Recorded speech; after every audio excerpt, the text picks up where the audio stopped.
What's up, guys? Doug Polk here, and today we're joined for another podcast with a guest. I mean, if you don't know who this guy is, you must not have been in poker for the last, 20 or 30 years. One of the most famous and successful poker players in the entire world. I'm joined by Phil Hellmuth. Yeah, and I mean, your upswing did a nice little article. I like that. I didn't know that was you. You did a nice little article. How good is Phil Hellmuth? And so many people in their 20s just they haven't seen the numbers or the math. And you did a nice little article, so I mean, I have a pretty good ROI. Yeah, it's actually funny you bring that up because I had it as a topic to talk about how insanely good you've done in the World Series. Because when we started upswing, like, all right, let's make some articles about some notable players. Let's see how good Phil Hellmuth is, and we actually went through and looked at every cash, ROI, amounts of buy-ins, and we were looking at it. We're like, this guy's actually just crushing these events. And I tweeted at you, or Upswing tweeted at you, and I remember your response vividly. You said, actually, you guys listed too many buy-ins. I had less buy-ins in these results. It's true. I mean, you thought I was playing like 32 to 35. I was more playing like 28 events. So yeah, I mean, I don't know. Now I just started off bragging, but I guess people expect that. But yeah, I mean, I think I have the best ROI in history by far. I think that you look at the chart and I'm up here. USA Today did an article too. So I feel pretty good about my no limit hold'em. I don't get to play it enough at the series because there's so many other events, but hopefully I'll crush the Poker Masters. But I also think, Doug, and you may or may not agree with this, but for me personally, I feel like we're baseball players in a sense that we have this curve. And if you catch me at the top of the curve, I just crush. Jason Mercier was at the top of the curve last year, and then we have other great players who are more at the top of the curve this year. Two guys won 2 bracelets, right? But then if you catch me down here, I'm not quite as strong. And I can't exactly tell you why, except to say, if you look at a great baseball player, for some reason, they're crushing the ball for a month and a half, and then they're in a slump. So I really think that there's some random timing involved in some of this stuff. So I think that's a factor for us. Yeah, I mean, you definitely have, heaters and cold stretches. I mean, that's part of being a poker player. I think anyone that's not gone through that, I mean, at some point, reality is going to set in, right? And there's going to be, even if you're a great player, you're going to have good times, you're going to have bad times. I've always been a little bit more aggressive with my bankroll, so I definitely went through some times where I lost a lot of money that I probably should not have lost. But actually, you know what? So while we're talking about the World Series, let's jump right into some of the stuff about that. And my first question for you here is, why do you think that you managed to do so well in these World Series events? Because your results are awesome. You constantly go deep, and it's hard to get a big sample size, right? But you've been playing these for I mean, at least a couple of decades, like three decades of playing these tournaments. So, when I look at that sample, I feel like you've done really well. And then sometimes I see hands where from I'm more of a technical side player, I would say. I see a hand and I'm like, I would never do that. I would never do that. Why do you think you've managed to do so well despite playing, a very different style than we see from a lot of the young players today? Well, I think that's interesting. I think if I were in the shoes of the young great players today, I would try to learn from me. I would pay attention. I'd be like, well, what is he doing that I don't understand? What is he doing that I think is bad? I would try to learn. I always looked at the great players when I was young and tried to learn, what are they doing? What are they reasoning? Because why wouldn't you learn and get better? And I think too many people are just like, oh, I saw him misplay one hand on high stakes. We were filming 100 days a year. Of course, I look horrible on a bunch of those hands. Of course, that's just natural and normal. Just like if every one of you guys were being filmed, we would catch you having bad days and bad hands. Those hands got played. And so, so I think that there's just kind of a, by the way, I have to segue to something here, Doug. Okay, we're already segueing. you and I are going to have way too many segues, but 10-handed at the 1 drop. And if I can last one more spot, I'm going to be the first guy to make 3 tables in the 1 drop. I've only played 4 of them. So it'd have been pretty cool to make 3 out of 4. But you were there, 10-handed, and you were rolling with queens. And if you go broke, I make that final table, by the way. And I'm sorry, man. I feel terrible about it. No, I don't. What did your opponent have? Ace-9 or something? Oh man, I can't even remember. Dude, Bill, if you lose that pot, I'm at that final table. I know. I'm lucky. No, you played great. You deserved it. Nice job. I appreciate that, Phil. I really do, man. So do you think that there's like a side of poker that is kind of getting lost on a lot of the younger generation? The white magic, if you will, is not something that the younger players are using. And do you feel like that's something that they should use more? There are some great young players that have really good white magic. All right. And I wonder sometimes if you have it and don't even know it, because I think that it's really funny. I don't think you could have done what you've done so far without having some reads. So the funny thing is, I look at you and you might think this is funny, and I'm like, he actually has pretty good reads.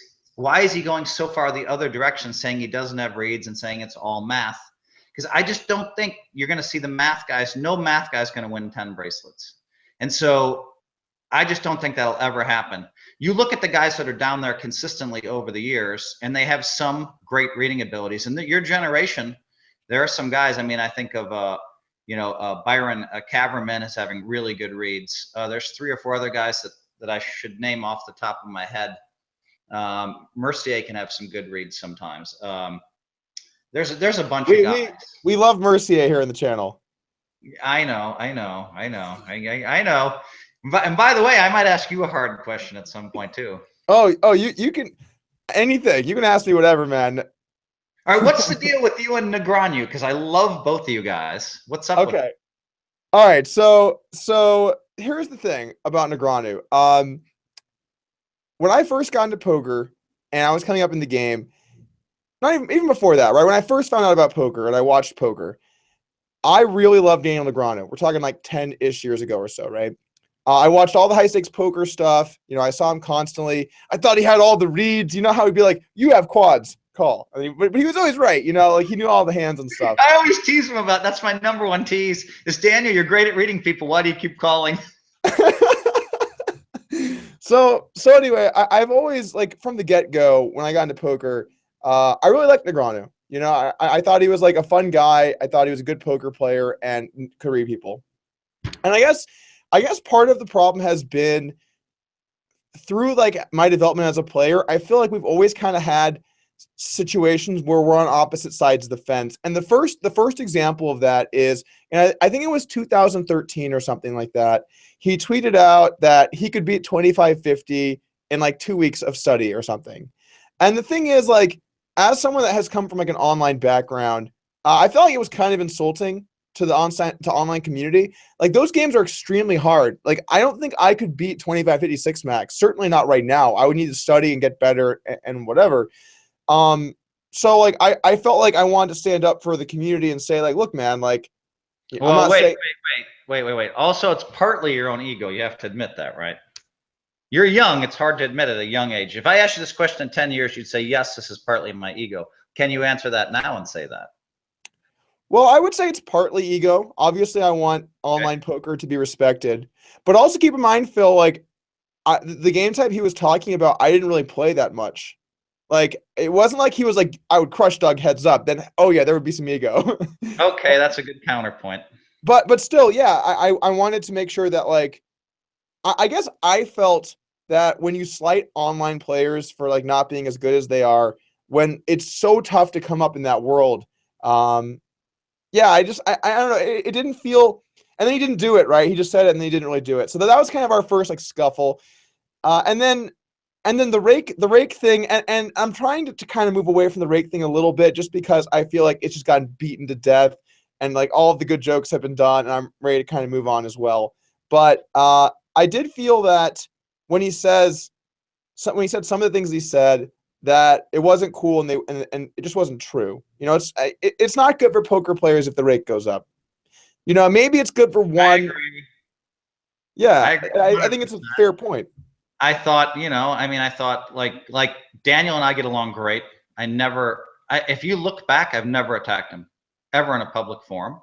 But I'm willing to discuss, and I do think that if he wasn't, I do think that he probably shouldn't have gone and said that, hinted that rake is better You know, I mean, rake is better. Yeah, if you work for Poker Stars, you know what I mean.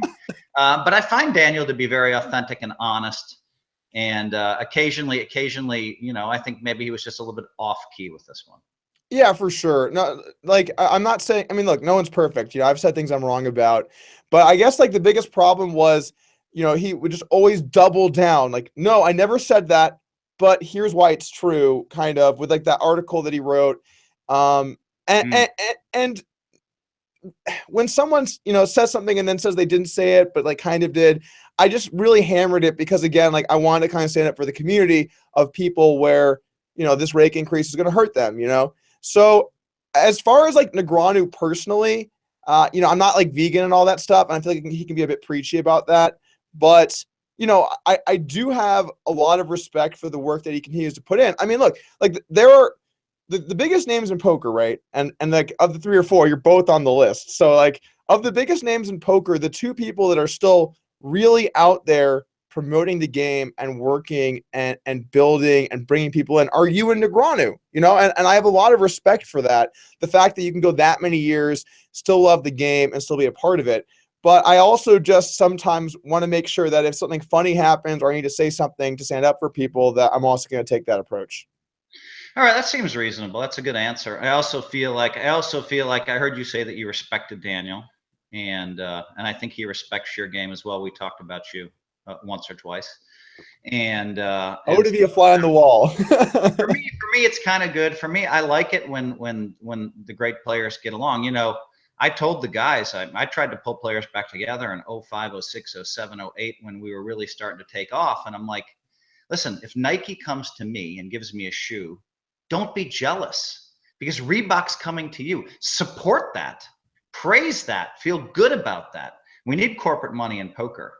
And so, you know, I mean, I think that I've always strived to get along with Doyle Brunson and Johnny Chan and the whole community. And I think I've done a great job. I feel like I have 0 enemies. There might be a couple guys that don't like me, but I mean, 0 enemies is what it feels like. I mean, you probably can think of somebody that attacks me somewhere, but whatever. I feel like in the poker community, I play every day with all these 10K players. They put up with me. They're tolerant of me and my antics. Yeah, no, I do think that you have this persona going, this whole being the greatest, which is your Instagram screen name, and I find that hilarious. Just your screen name. Why did you make that your name? Why do you like promote that, you know, hashtag PH nice life like type of living? I feel that's aspirational. I feel like people should want to. I feel like if you're a poker player, having 14 bracelets is aspirational. Hanging out with, you know, I just tweeted out that I signed books for President Clinton, Elon Musk, Jim Harbaugh, Sheryl Sandberg just this week, Draymond Green. And so it's kind of an aspirational life that I lead. I'm hanging out with some of the coolest people on the planet. And I know it. And I'm at some of the coolest places, some of the coolest hotels. And so I understand that I have a very cool life. I'm thankful. I'm really thankful for that. And so, you know, I think it's a bit aspirational. The PH Nice Life is an aspirational hashtag. I try to use it at the coolest moments. The positivity is very important to me, thinking positive. You know me. You know, we did a really fun video, you and I. We did a really fun kind of, I guess I just call it a video. Where were we, in Philly?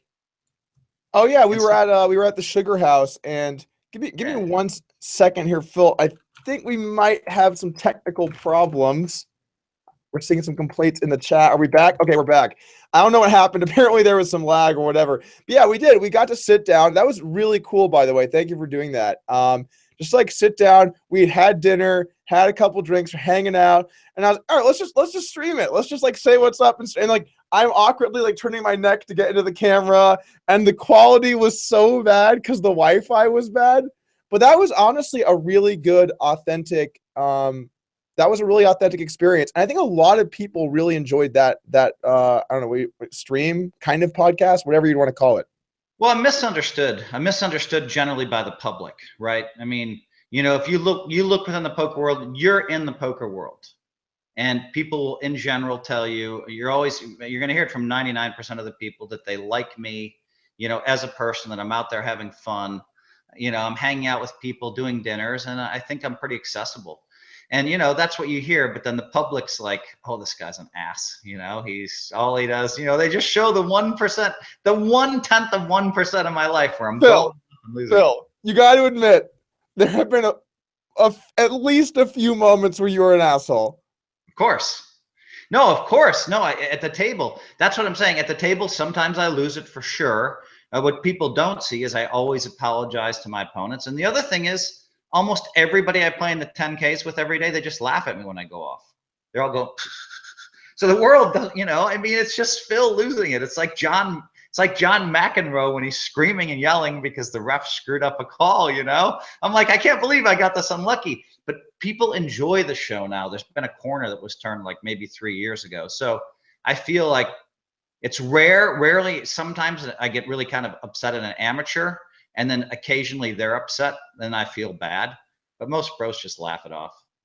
Yeah, I mean, frankly, I think in general, if you're going to be a professional poker player and you're going to let like a few words get to you, like you're gambling for thousands and thousands of dollars.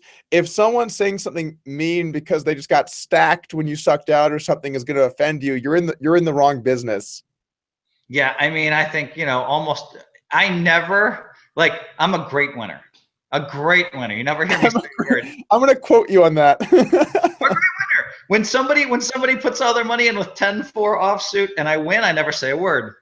When they beat me and I have like aces or ace king, now it's a little different. I'm not, unfortunately, I'm a very poor loser. Yeah, do you okay, so that's actually a good topic to talk about. Do you feel like when you're Oh, and losing, by the way, let's get, you know, let's do it. Let's do it.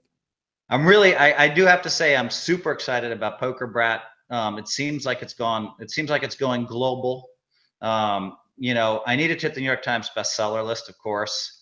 You know, I have on the back, Negreanu gave me a quote, Sheryl Sandberg gave me a quote, Tony Robbins, Jim Harbaugh, Draymond Green had one ready for me. And so it's Couldn't even make the list. It's really fun. It's so, I mean, I'm really excited about the book. I just spent 5 days in the studio doing the audio version. And I think for me, the most exciting thing when I talk about this book, and I'm going on Squawk Box this week, and I'm going on Power Lunch on CNBC. And there's a big article on the Wall Street Journal coming out on me on Saturday, and the New York Post. I'm getting some major media. There's a bunch of big stuff coming in London as well. So I'm getting this global attention for the book, which is great. But for me, I talk about, and I think the pro poker players watching this can all get something out of it. I talk about how I struggled in high school, like most of us did, and was able to make something of myself. I talk about what it's like to hold together a marriage for 27, 28 years now. And there's a chapter about how I almost left my wife in 2015. She didn't like that. There's a chapter on how she almost left. How is she gonna like that? Because I talk about issues. There's a chapter on how she almost left me in 01, 02.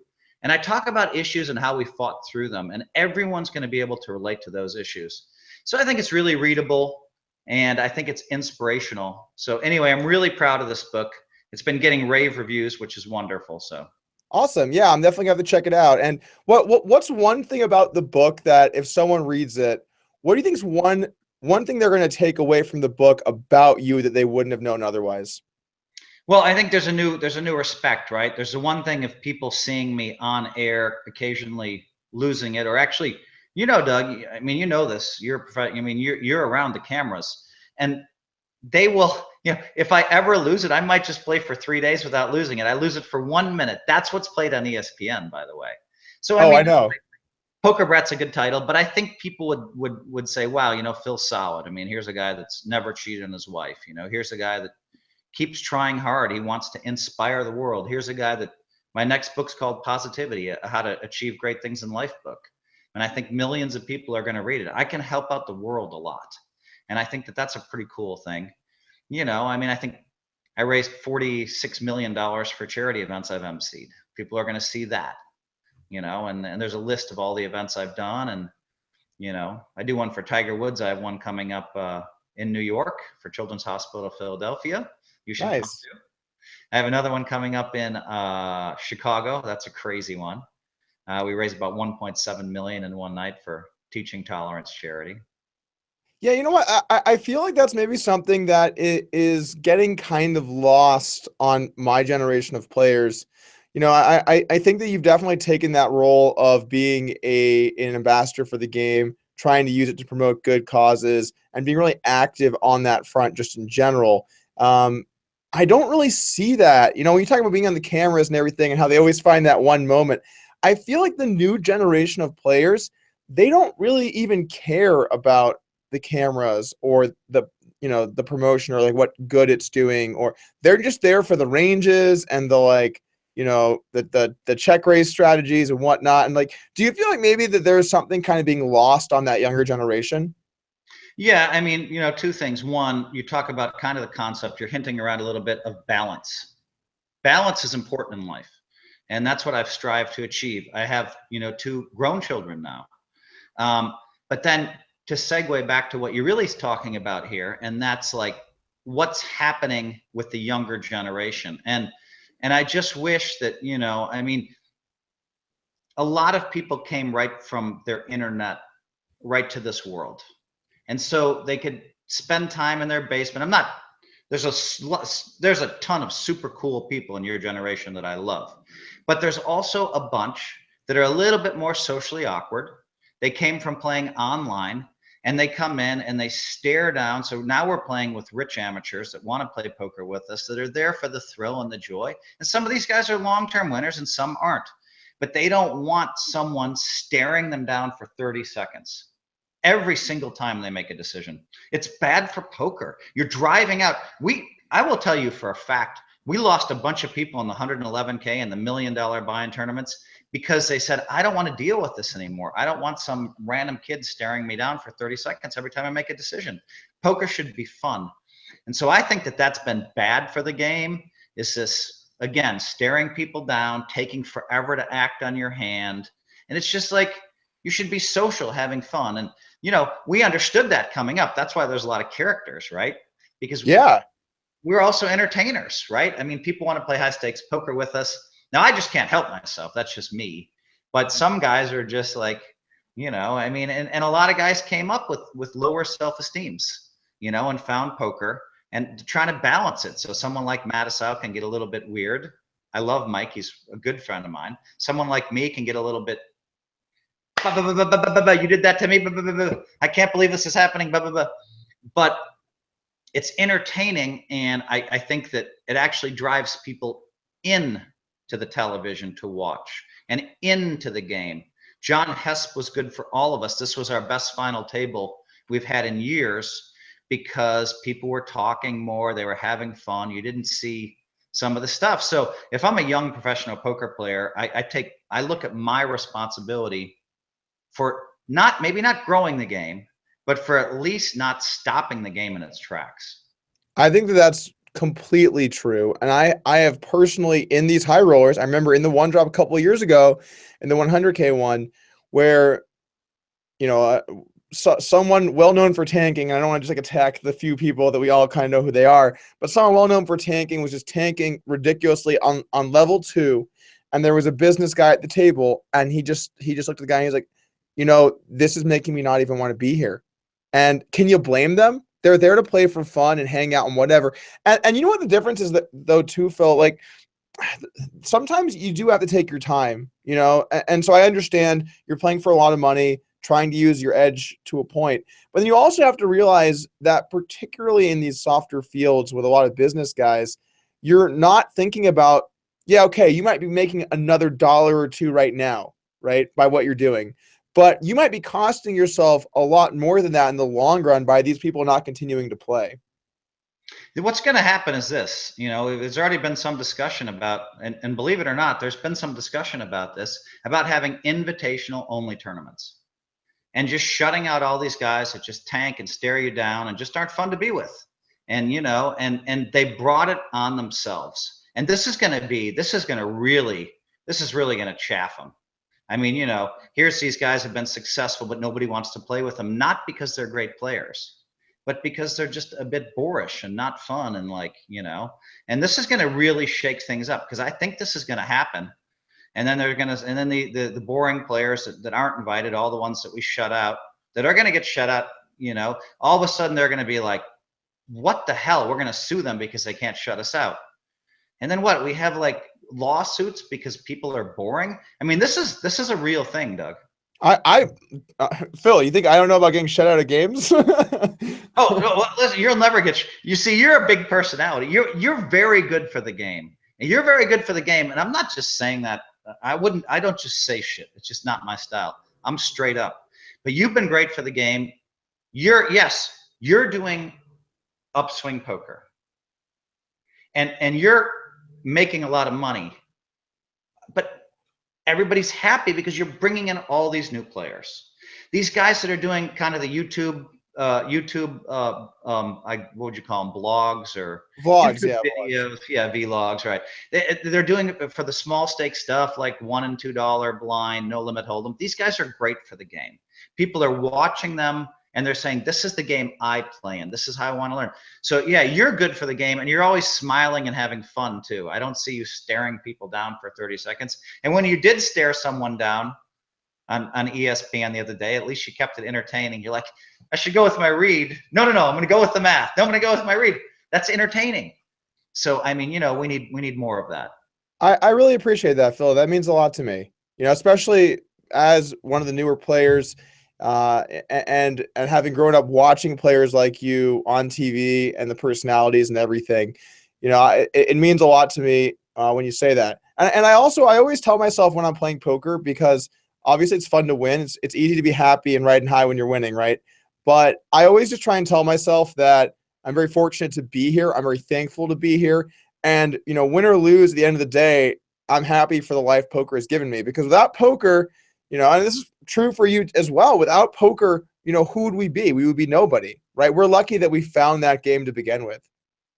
Yeah, I mean, poker's done so much for me. I mean, I always say poker's my life. And it is my life. And, you know, and yeah, sure, now I have great balance in my life. All these events I do, all this money I raise for charity. And you know, I mean, I charge $25,000 for charity events, but I feel great about that because my average charity event raises $1 million. I'm charging 2.5%. And I've watched charity models for 30 years where, you know what, they keep 95%, they throw the charity 5%. I have that flipped on its head. And so it makes me feel good. I mean, I did an event for Michael Finley down in Dallas, you know, and I mean, I've never seen so many celebrities. I mean, just go back and look at the social media from that event. They only raised like 150,000. I gave back a bunch of the money because I can't, you know, and I said, listen, I don't want to do a charity unless it raises $1 million, because I want to get to $100 million in money raised for charity. It's an active goal of mine right now, and I'm on my way. I mean, you're going to get there, really. Actually, so let's talk about this for a moment. So one thing I really respect in really anyone is drive. You know, waking up every day, the grind, getting stuff done, and then kind of in the field that we're in, it's a mixed bag of playing, and then also the social media side, the video side, the streams, the ESPN. You know, you know the life. You know the whole thing. So what, after so many years of doing the same thing, of being in this game, what makes you still hungry to get out there and accomplish more? Because, you know, in the world of poker, there's really only so much more that someone like you can do. What keeps you hungry? Man, you know, I hear that question. I think a weird thing is I don't even understand it half the time, because I care so much about being, it's like a lifetime goal in 1993, be the greatest poker player of all time. Well, I can't get there on the cash games. Nobody knows. And I've thrown this out there 100 times. If you're a cash game player, we know who the greatest maybe 5 cash game players are. Some of those guys are also good at being invited to the right games. Some of those guys are good at borrowing money when they really need it. Some of those guys are really good at having other outside sources of income. So we can't really tell, you know, I mean, we can still tell you who 4 or 5 of the greatest are, but would they if they didn't have those other skills? which aren't really a part of poker playing, would they, without those other skills, still be where they are? Or would they have had a $2 million downswing and just never been heard from again? In poker tournaments, we start fresh every single day, every single tournament. You can prove something there and then. So in '93, I decided to go after the World Series of Poker. So to me, that's just a no-brainer. That's part of my DNA now, is that I have to go there and try my hardest. And I got to tell you, I heard all these years people whining and complaining, 2006, 2007, all the great players coming in, you know what I mean, all looking forward to the tournaments. 5 days in, they're like, screw this, you know, they've had no cashes, you know, and they're like, screw it, the cash games are much better. And they just one by one drop out and disappear. You know, I don't. I just keep firing and firing and firing and firing. And it takes some discipline to do that. Now, I had a blast this year. I mean, it was great for me. 2017, I had so much fun competing. And that's a blessing because it's not like that every year. But yeah, so, you know, and I didn't have, unfortunately, my best year. I started to get hot right at the end. You talk about this curve. I made a final table on Saturday.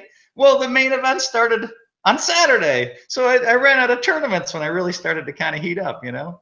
Oh man, what are you gonna do? But so let's talk about playing these smaller stakes events, because one thing that it seems that you do a lot of are playing those smaller buy-in tournaments, the larger fields, particularly in a lot of the mixed games. What's the experience like playing those compared to playing the one drop? And do you enjoy playing in those types of events? I love it. I love playing in these mixed games, $1,500 buy-in, 500 or 1,000 people. It's great. How many people were in the Raz tournament? It was a $1,500 buy-in. Was it 500 or 600 or something? And I final tabled that. I was all in one time or something. I mean, it's just great because, you know, you actually get to play against, and it's interesting to see in these 1,500 mixed games, you didn't have a lot of great players winning bracelets. Some of these guys are like, well, I'm going to focus on the 10Ks and that's all I care about, you know? And then they finally all got smart. And now you see a lot of great players every $1,500 event. When you look at the final 16 players, you're going to see like 7 top players. It's crazy. And so, you know, I mean, it's fun. I mean, it's fun to be able to smash a field that big. It's very rewarding. You know, I mean, I've won bracelets in field sizes of 3,500. I mean, I was just reading my autobiography. I was finishing it up on Sunday, doing the audio version. And I was starting to read, you know, the field sizes that I was crushing this last decade. And I'm just like, man, that's kind of cool. 1,600 players and I final tabled, and 3,500 players and I won it. The 1,600 players I finished second, had a massive chip lead. And I'm just looking at these numbers and going, this is cool. And it's rewarding to be able to do that. And you know what? It takes all your skills because you have to play against bad players and good players and adjust to the blinds and what everybody else is doing, you know, for 3 kind of intense days. You also do, you know, not to take away from winning bracelets, Lord knows I've won more than my share for the amount of events I've played, but you also have to get really lucky to take down fields that big. Yes and no. I think people overestimate, because listen, you play a very mathematical strategy, which dictates sometimes that you feel it's correct. And I'm not saying your math's not correct, but I look at it differently. So you're going to play a lot more all-in pots. There's just times where you just have to go with ace queen, where you have to go with 8s or 9s. I'm never putting my chips in with ace queen or 8s or 9s. So I'm just playing small pots, waiting for better spots, waiting for times where I can just pick up chips by knowing my opponent has nothing. You know, I mean, I watched Devilfish do this. I mean, he went into the Hall of Fame. He'd triple up his stack every tournament without hands. And he'd come to me and whine, oh, I finally picked up kings. And of course, the amateur, the top pro, put it in with ace jack for some reason. And now I'm back down to a stack, and he'd steal it all the way up. So, I mean, there's been a lot of opportunity for a lot of years, even in modern poker. If you read people well, it's really a boon, because you're going to be able to do things to them. Especially your generation was locked into this theory, you know, that they had to open for 2x, and then someone else had to raise it to 4x, and then you're like, and I just come in and be like, all right, that's what they're doing. Well, let me just call 2x and raise 7x, because I know they're weak and I know they can't even call, you know. And so now I think maybe they have a pair of 5s. They can't call 7x raise with 5s. You might eventually adjust and start moving in with 5s. That's dangerous too, though.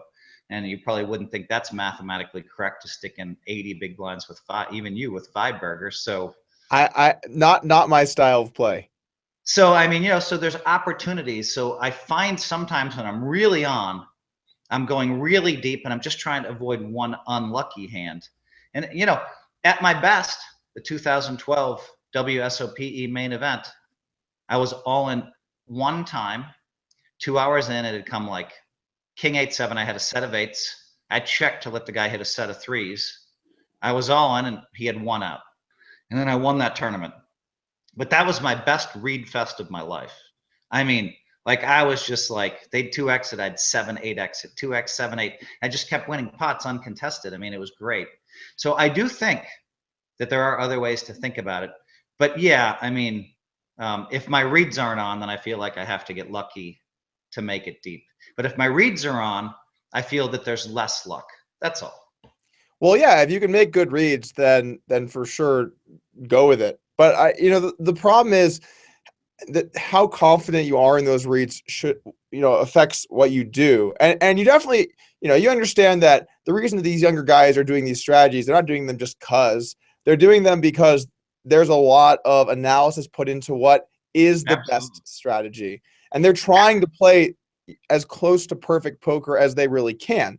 Now that might not capitalize on some of the recreational people, but that certainly means something. Some of the sizes they use and strategies they use, they have merit. No, I think I sounded, if you rewind this a minute or two, I sounded too cocky, like I didn't respect the younger generation. That's completely the opposite of the case.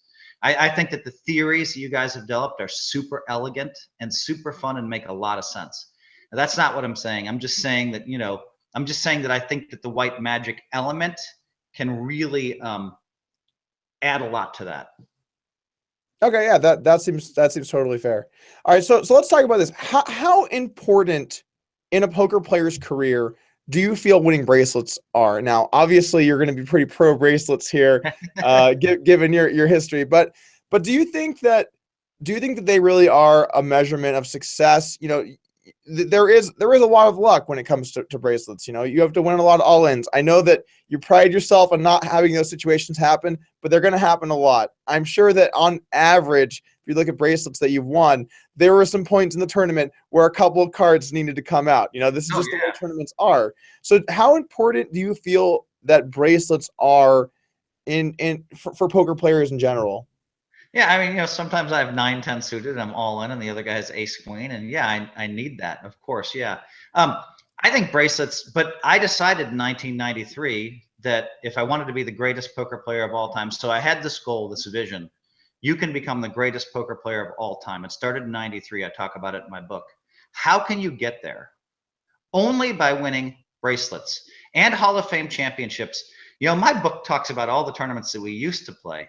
I mean, I won 3 or 4 Hall of Fame watches, including the main event. That was a huge tournament to us. I won the Bicycle Club main event. Oh my God, was that in 1988? I mean, all these major Did you say 88? I said 88. That's the year I was born. I was in LA. I was in LA for that. That's right. Well, that's the one I won in LA. That was a beautiful one. That was kind of my first major hello world moment. Actually, let's talk about that. So can you talk a bit about getting into poker and what your turning point was where you realized that you could be one of the greatest or the greatest at this? Well, it's interesting. Since we're talking about 1988, I was having trouble managing my money. Everybody in their 20s has trouble with managing their money, especially their lower 20s. It's just a normal, natural thing, right? And so I was having trouble, but I'd written, a whole code. I'd written a pyramid and made, a pyramid of success. I talk about it in my book, about the things you have to master. At the top of the pyramid is money management. And you and I both know this. You can have talent up here and money management down here, and you live a miserable life. You can have talent right here and money manage. If your talent's here and your money management is here, you might live a very smooth life. You're going to pay all your bills. Money management. You mean the other way? Money management's up here? Yes. Okay. And I said that, money management. I think I did it right. Okay. But yeah, when your money management is great and your talent is down here, you can live a smooth life. If it's the other way around, you know, I mean, and you have a wife and kids, man, and you're wondering where the money from the bills is at. That's brutal. That's scary. That honestly seems scary. It seems scary to think about for what a lot of the poker players that are kind of on the brink and have a family. How do they live like that? It's tough. And so eventually it gets beaten into you that it's all about money management. So for me in 1988, I had decided my money management was really strong at the bike. I went out there. Well, I shouldn't say that. I brought $12,000, enough to play the 5K and the 1K with rebuys and use about 3K for cash games. First night I lost probably 8 or 9,000, unfortunately. But I was determined to stick to my plan. I had $2,700 left heading into the 1K with rebuys. I flew out there for 2 tournaments, 2 two-day tournaments. I played in it, I rebought, and then I bet a $400 last longer bet with somebody across the table thinking I'm going all in for my bankroll on this trip, right? I knew I could get a flight home. Back then you get a flight home for 180 bucks. So I wasn't worried. I could get a taxi to the airport. So I'm all in with deuces. And the other guy is ace jack. And the guy I had the side bet with. And it comes all blanks. I win this pot. Now you fast forward to the next day, and Eric Seidel and I are playing heads up for the tournament. And so instead of, and we made a deal, and so I walked away with like $62,000. So now, but you're talking 3 in the morning now on day 2. We're exhausted. So Eric beat me. I had him all in 7 or 8 times. I talk about this in the book. It's kind of a fun. So then what do? I go for a run through frickin' the most dangerous neighborhoods in LA at 3 in the morning because it's the only way I can recover from winning all this money from nothing. I enter the 5K. Eric Seidel's the first person out. And I'm like, well, maybe it was good I didn't win that tournament. I was looking for some positivity. And I devised this whole system for how to play heads up, running in my mind on my run and how I'd blown it against Eric. And I'm thinking, I'm going to have to wait like months to use this in a tournament. Not. Day 1, get through day 2, I'm at the final table. It's Johnny Chan, it's TJ Clutie, it's Jack Keller, the 3 best players in the world and me. And, you know, and we're playing for $145,000. We get down to like 4-handed, and Jack Keller, we're talking about a deal, and he asked for way too much money. He's like, yeah, I can flip you at a massive chip lead. I'm like, all right, let's play for a while. But I'm super cautious and conservative. I'm like, shit. Because in those days, 40%, 20%, 10%. That's the way every prize pool was. And so fortunately, I busted Jack with like, you know, ace Jack high or something crazy. Oh my God, I'm going to have to go get I'm on 10% battery. That's bad. I'm going to have to go solve that in a sec. 10% battery on the laptop? Yes. Okay, yeah, we're probably going to have to solve that. I'm gonna go get that in 1 second here. And so then I'm just gonna finish the story, run in there, and get my plug in. But anyway, so now it's so now I bust Jack Keller with ace Jack. I bust somebody else with ace king high, and now I'm heads up and I win it. No deal. I won the last 3 pots with ace high, which I thought was unusual. And now I'm holding a major trophy. There were like 4 majors per year. You wanted the World Series of Poker, but you wanted the big events at the Bike, Emerald Slims tournament, and the US. There's about 4 a year you really wanted to win. So now I'm holding this trophy. I was deuces, man. I was this far away from leaving town with like $200, you know? And now I have $220,000, the major trophy. And I'm like, where's the best place in LA? They're like Spagos Restaurant, Wolfgang Puck's place. I go up there, I walk in, Ed McMahon slams a martini, you know, and I'm like, oh, I guess he really does like to drink, you know? And all of a sudden, I mean, it's just such a life changer. The Bicycle Club limo up to the best restaurant in town. And you know, and these things, I mean, there's a lot of close calls, to your point. Awesome. Is that in your book? Yeah, that whole sequence is in my book in a little bit better detail, actually. Hey, I might as well try to promote chemo. Well, I run and get the damn it. All right, I'll be right back, Doug. Less than a minute. All right, well, we're gonna keep it on me while Phil goes and grabs his quick power cord. I want to give a couple shout outs in the chat here to you, the good people of YouTube. Thank you for tuning in today. We got a lot more. We got several more topics that we're going to be talking about here, including I want to talk a little bit about Ultimate Bet. I know a lot of you guys asked about that. and a few non-poker related questions too. So still a lot of great stuff coming up here on the podcast, brought to you by apparently what appears to be Kimosabi Mezcal, trusted friend. Anyway, guys, how are you doing? Jacoby 137. Glad to see you stop on by. We had a Kimosabi module. Don't know about that one. Don't know about that. Mezcal is great though. Honestly, I do enjoy Mezcal. Kimosabi is good stuff. Okay, so let's talk a little bit about some of the things that we talked about so far. You know, I think it's really interesting when we look at Phil Hellmuth's perspective as someone that kind of came up. Like, guys, like I was born in '88.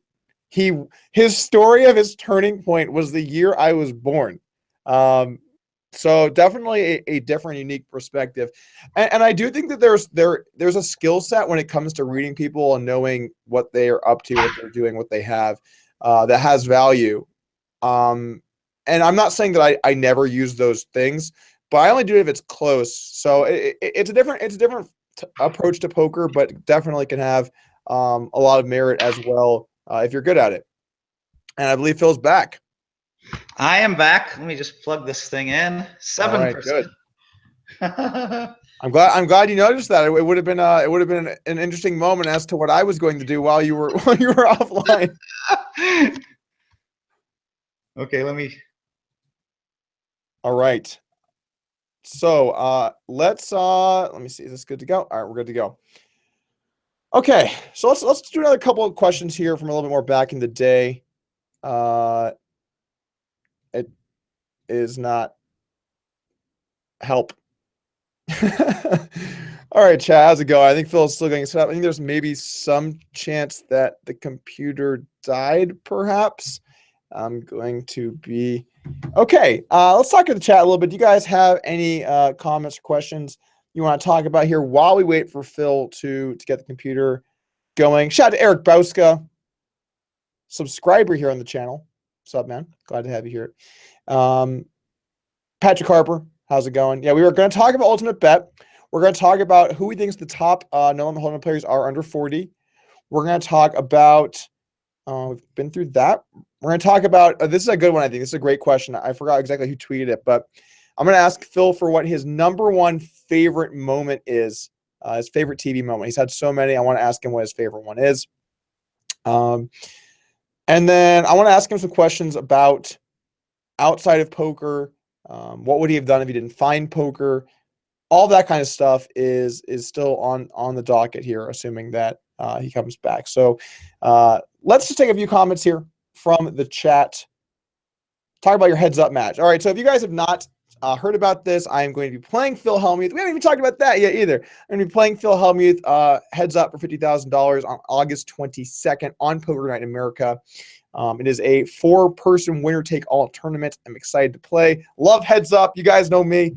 So extremely excited to be part of that. The matches are going to be me and Phil Hellmuth. On the other side of the bracket is Phil, you're back. Nice. I mean, does your computer just cut off at 7%? I don't know, man. Seems a little early. All right. Anyway, sorry about that. No worries. All right. So yeah, I told you that long-winded story, but actually, I want to show you one more thing, Doug. This is pretty cool. Sure. Now, I'm the only one on the planet that has this phone. This is a new Essential phone. It's so I've been posting these 3D videos. It's super sleek and elegant. The only people that have this phone right now are the guys at Essential.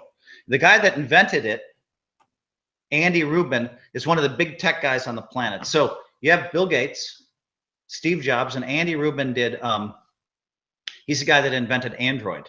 So he made billions of dollars, Google paid, and Rubin was like, you know what? I invented Android, but there's no great phones out. And so he's like, we're going to do a really cool new phone. And so I've been putting out these 3D videos. So let me see. Can you see this? I can see that, yes. And here is the camera for the device. Hooks up in the back here. It's locked. It should turn blue and then green in a second. There, it's green already. And then, okay, so now if I just press a button, I'm recording 3D video right now. So what does that actually mean by 3D video? Like you could watch it in like a Oculus headset? I misspoke. 360 video. Oh, 360. Okay.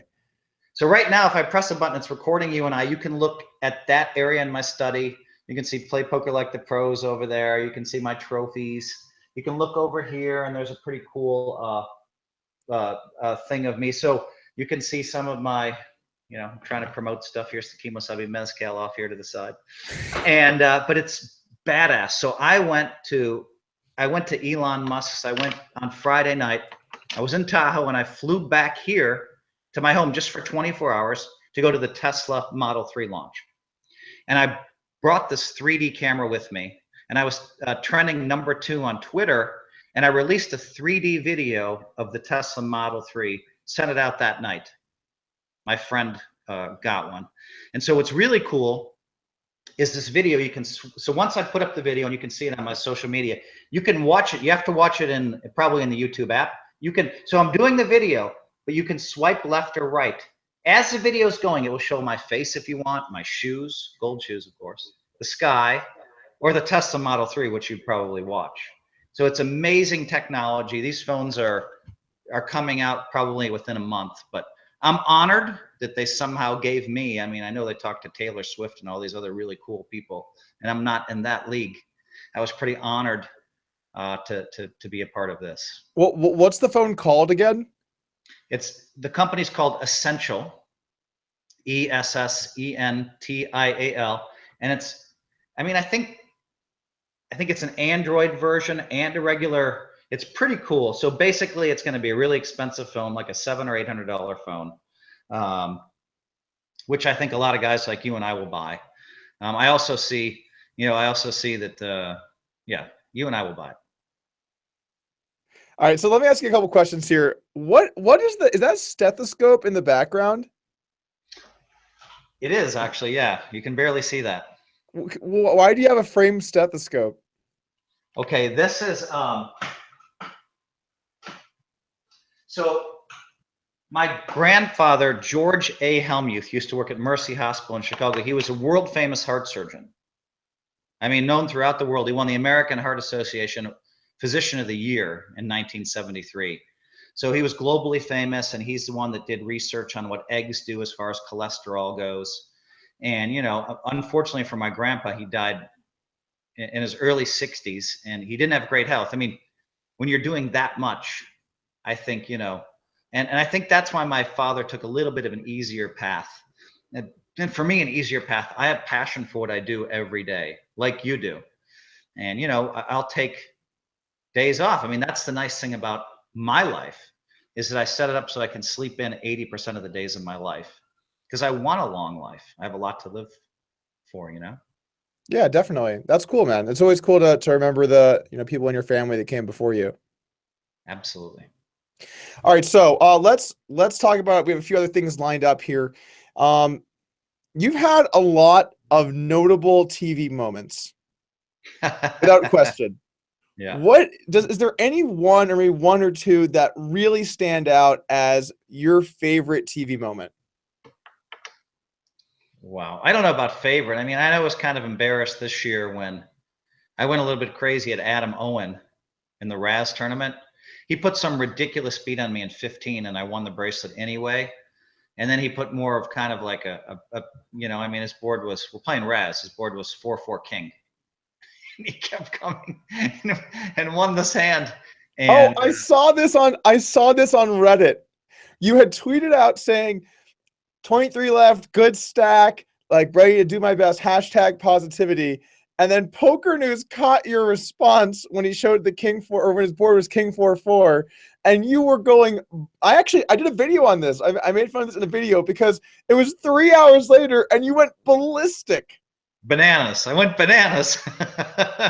And and here's the thing, and the thing is, I like Adam Owen. I think he's a good guy. And so, I mean, like, but it had nothing to do with like whether I liked him or not. I just was crazy in this hand, and I think there was like 14 left. It was a key pot. I mean, it would have put me right at the chip lead. It was kind of a bad beat. It was an ugly beat. And so that was embarrassing. I also lost it at Terrence Chan. I was playing just amazing limit hold'em. I felt like of all the bracelets I should have won my 4th limit hold'em bracelet because I was playing amazing. I don't think that people even know how to play limit hold'em tournaments properly anymore. But he had king 10. I raised with jacks. I was playing like one hand an hour, and it came ace jack 4. And he decided to peel, and he hit a queen. And I just went crazy. It would have put me to 500,000 and second in chips. And I think I cruised to that final table.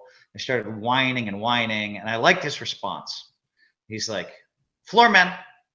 He's like, this guy can't talk like this. But I'm always very careful when I start whining to not direct it at any individuals. I always, they did this, they did that. These people are the worst. And there's floor men on both sides waiting for me to say him or, you know, to point at somebody or something, you know. I didn't get any penalties this summer, but those are 2 moments I was embarrassed with. And I wish I could handle myself better in those moments. But that's just me. I'm just so hyper competitive, you know. I mean, has that changed at all for you over time? Because one thing, echoing officer, one thing I've seen, you know, in poker is that I think when people start to enter the game, they get really tilted easily. It's so unfair that this could happen to them. And then over time, I think players tend to get a bit better. You seem like you've managed to keep a pretty steady, just not being a happy camper when things don't go your way. Do you think that's ever going to change, or is that just who you are? I've gotten better. I mean, in 07, I didn't do it at wow, all. I don't know what it was like before then. Well, in 07, I didn't do it at all. And I had a 1st, a 2nd, a 3rd, a 5th, a 13th, a 16th. It was crazy. And these were huge fields in 07. I remember Madsen and I, or maybe it was 06, we were battling for, but I just didn't whine at all. I just was able to gather myself quickly. So at that point, there were stories written. The Poker Brat is dead. You know, Phil Hellmuth has lost this part. No, not at all. So I mean, it's also a function of how tired you are. So when I play 2 10-hour days, and you know, and now we're on our 3rd day, and we're 3 hours into that, I'm exhausted. And then I'm a lot more susceptible to go crazy when someone hits a queen belly buster on me, or when someone takes the 4-4 king and beats me. So I wish I could do better in those spots, and I'm getting better.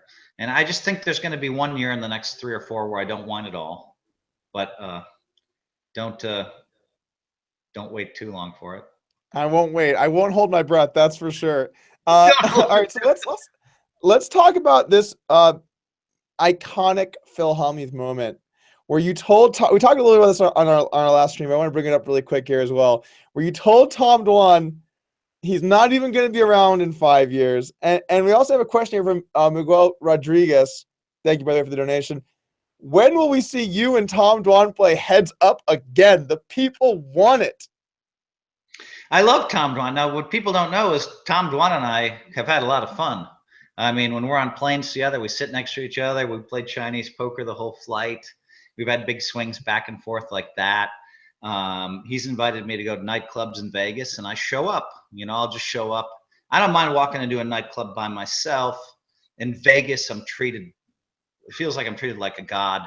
So when I show up, security is like, it's Phil. I'm like, oh, I'm going to Dom Dwan's table, zip, and you're in, you know. And so I really like him, and I have a lot of respect for the way he plays. That's all true. I don't think that I said that he wouldn't be around in 5 years. I think I said, let's see if you're around in 5 years. Oh, come on. You were clearly implying that he's not going to be. I was implying it, but I didn't say it. Oh, come on. That's such a lame cop-out. If you say, we'll see if you're around in 5 years, buddy, or whatever you said, that doesn't mean, yeah, we'll see. Like, he could be, he might not be. No one knows. Dom Dwan is great for poker, but I think he especially was great for poker because he's kind of disappeared the last 2 years. No one really sees him. I know that he's playing in the super high stakes in Macau. I mean, I've heard they passed $1 million back and forth, him and a couple of the super VIPs over there are passing $1 million, $5 million like it's water. And so I think he's in a really good spot over there, and I think he's a good guy. You know, I don't want to hammer this too much. This is another one of those subjects I feel like we've talked a lot here on this channel, but all in all, I agree with most of that sentiment. The real problem for me is the way that he handled the challenge with Jungle. You know, and I'm gonna talk about that with Jungle tomorrow in the podcast, so stay tuned for that, guys. But I just don't feel like he handled that in the correct way. I mean, like, you know, if you say we're gonna have a side bet for X amount, and then, you know, it's been years, don't you just feel like he should pay Jungle the money that, I mean, realistically, Jungle is owed? Yeah, I mean, it feels to me like stalling is not a reasonable option. You know, stalling's not reasonable. But you know, did they write anything in there where people weren't allowed to stall? It's kind of implied, right? And so, yeah. So I mean, I don't know anything about that situation. I haven't followed it all. This is like I've heard some rumblings here and there about it. That's about it. But yeah, he should definitely finish. It's been too long. Yeah, I always hear things about Tom Dwan, you know, in general that are positive. I've heard some mutterings of him doing extremely well this year or whatever. But then when you have these outstanding balances, I you know, I don't know about you. This is actually we talked about in Poker Night America where you were mad at Sean Deeb. But like as a newer age player, I never have debts really. You know, like I maybe have like a couple of people that we have like a balance that might be like a little negative or a little positive for a bit or whatever. But you know, if you ask me like right now, Doug, how many people do you owe more than, you know, $10,000 to? I would say the answer is I haven't checked sheets in a little bit. I don't want like JMO to be in the chat like, oh, you owe me 12 or whatever. But I would say 0 people. You know, I have basically no outstanding balances. And throughout my poker career, I've made a point to not have those balances. So I guess I just see if you're doing well, why not pay off what you owe? I agree 100% with that. You know, I mean, right now I think I owe one person some money, and we have to sit down and decide exactly what it is. Yeah, what are you doing Tuesday? just kidding. I don't think I owe you any money that I remember. I don't know. Did you owe me $1,000 or something? Now you're scaring me. No, I think it's important. Old school players are great. In general, old school players are great at paying their debts, and they pay quickly. And that's just the way it's been. I mean, somebody old like school? Old school, yeah. Okay. You know, and we don't have to ask for it. You know, I mean, some of the new school players, when they owe me a couple $1,000s, they don't say anything, and I don't see them for a while. Whereas I can't wait to pay people. I just don't like owing. You know, Mike the Mouth Matisow has taken a lot of criticism over debts he's owed and stuff like that. And I mean, here's a guy that he booked me for. He fell into my trap. Okay, my trap was whenever when I was playing cash games in LA, I would be sitting there and I'd be like, Mike, look, I just called to draw 4 cards. You know what I mean? And he'd run around the room and say, Phil just drew 4 cards. Phil just. So I'd call him over, like when I was in the big blind and I called a raise to drew 5. Or if I see him walking by, I might raise on the button. Everybody would. One guy would call and I'd draw 5 and I'd say, look, Mike, I just drew 5 cards. And so he'd be like, oh, Phil sucks at cash games. Phil sucks at cash games. So he booked me for a year. Which was manning up. I like it. He booked me in every cash game I played for a year. Wow. And I think I had a bad year. I think I only won 275,000 or something in the cash games. I think I would have won more if I wasn't being booked, because I held back a little bit. There were some spots I wanted to be really careful and make sure that, and he paid me every penny. It took him a couple of years, but he paid me every penny. One time I bet the Boston Celtics at 20-1 to make the NBA Finals. Now I love that bet. And this was about 5-6 years ago. They had won the championship, then they'd had serious injuries, and now it's year 3. And I'm like, it's the same team and they're healthy. But they were big underdogs on the board too. Orlando was tough that year. Cleveland was tough that year. Well, they made the finals. And so, you know, Mike, and I didn't sell any of it off until so Mike had to pay me like $65,000, and he didn't have a lot of cash, and he's paid me a lot of money over the years. And so I don't like seeing his reputation get hurt. Let me actually quickly clarify, because we have like a lot of, I would say, more casual fans from the channel. Booked means cross book. So it means however Phil did over the course of the year, at the end of the year, Mike would get the opposite result. So if Phil lost 100K, Mike would win 100K. But what happened was Phil won 275,000. So Mike owed him that. That's what booked means, just to clarify this up for. Cross book's different though. Cross book is where I book your results, you book my results, and we pay each other the difference in balance. But Sorry, yeah, correct. Mike was stupid. I don't know what he was thinking. He bought into this. All I showed him the magic tricks of me being. I showed him whenever I played a hand bad, I'd call him over, and he fell for it for whatever reason. It's amazing to me. I've had a bad reputation in cash games all these years. I don't think I've ever had a losing year in cash games. And That surprises me.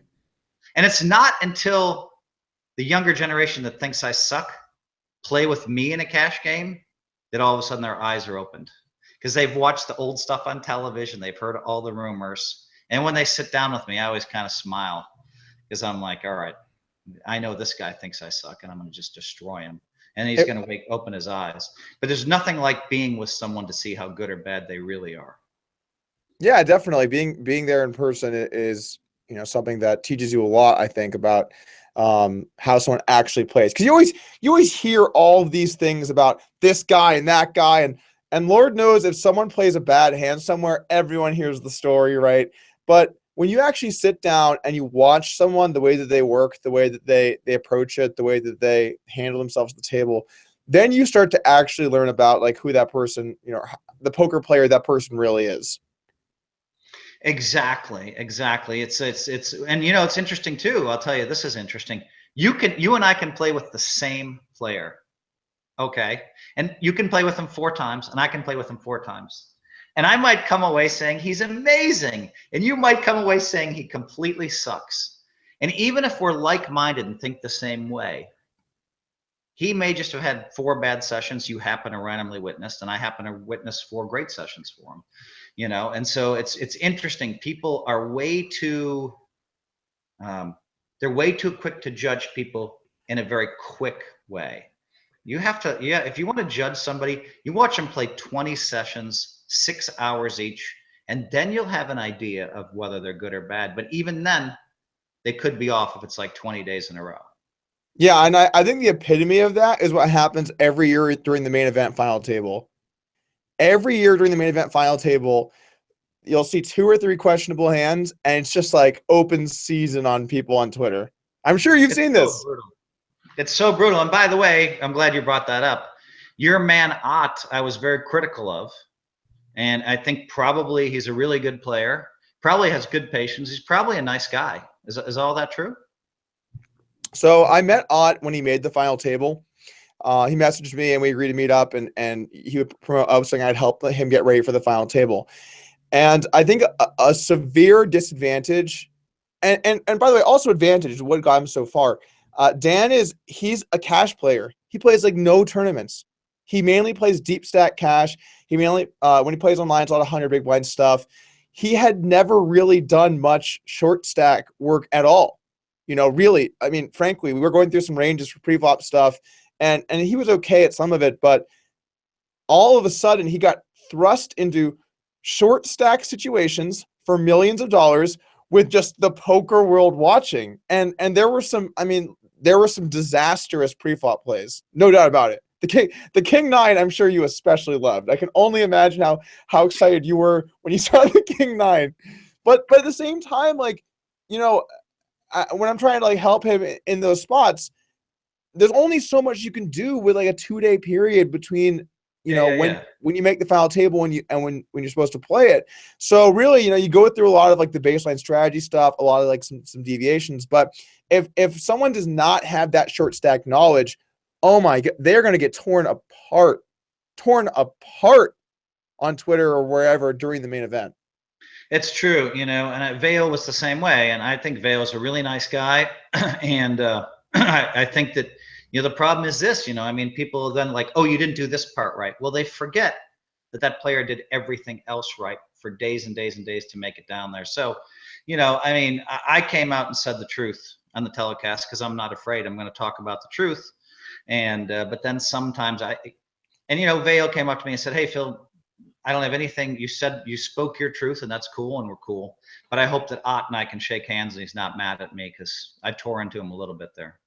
Oh, dude, Dan is a super laid back guy. Honestly, one of the things that I thought was really cool when I met Dan, when you, especially at the higher stakes level in poker, you meet so many just goddamn weirdos, just people that you know what I'm saying? Like if it wasn't for poker, there's no shot we would be in this room right now together. Like no chance. But then I got to hang out with Dan, and he's just a really laid back, nice, normal, genuine dude. You know, he actually when we first put out, I did a heads up course on Upswing in February, and when we first launched it, he was one of the first guys in the door, and I actually gave him a call because I was calling everyone that purchased the product on the first day.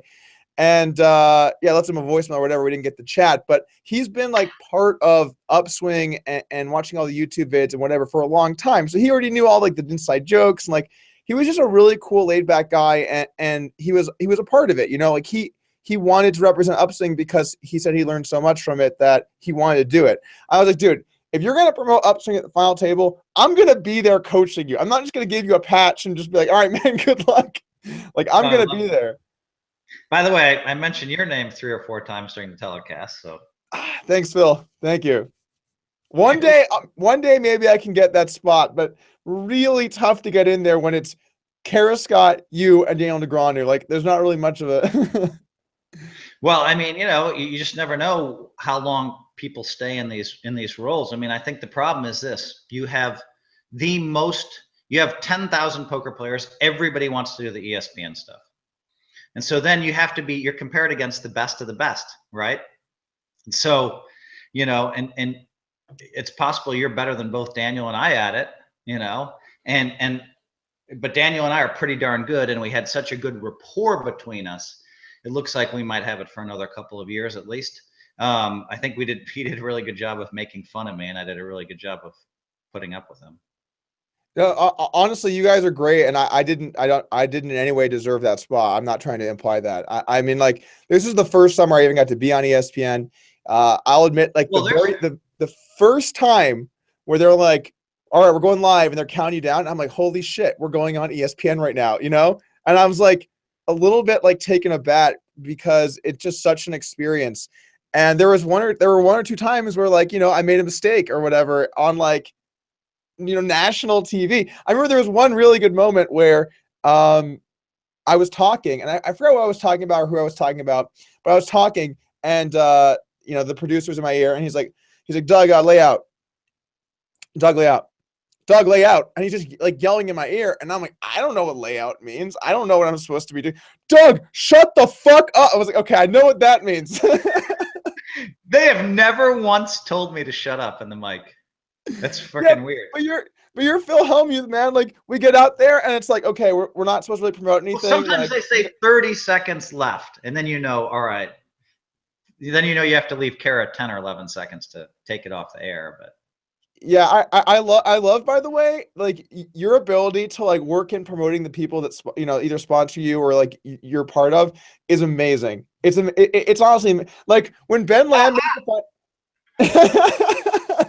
when Ben Lamb made the final table and you were like, he plays for millions at Aria Hotel and Casino. The guy is pouring some mezcal right now. This mezcal, let me just say this, Doug, you know me, I have to promote.